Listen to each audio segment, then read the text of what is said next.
ভালো লাগছে, খুব ভালো লাগছে। এটা তো তুমি বলার জন্য করনি, পরেরটা বলো।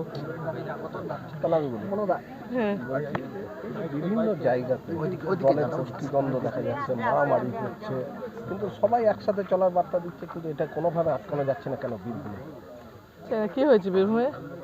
গতকালও বোলপুরে পার্টি অফিস নিয়ে ঝামেলা হয়েছে। এক পক্ষ বলছে আমরা অনুব্রত মণ্ডলের লবি, এক পক্ষ বলছে চন্দ্রনাথ সিনহার লবি। চন্দ্রনাথ আর অনুব্রতের আবার লবি আছে নাকি? দুজনে তো একই, এত বছর ধরে এত বন্ধুত্ব, এত দিনের সম্পর্ক, এর মধ্যে আবার লবি কি করে তৈরি হয়? মানে এদের, আমি তো মনে হয় না, মানে কেষ্টদা চাঁদুদার মধ্যে কোনো বিবাদ আছে বলে তো আমার জানা নেই। মানে সেটা কিন্তু যেটা বলছো সামনে আসছে লবি, সেটা কি করে আসছে আমি জানি না। এই ঝামেলা কেন নিজেদের মধ্যে আটকানো যাচ্ছে না? সবাই যখন আপনারা বলছেন একসাথে চলবে, যাবে।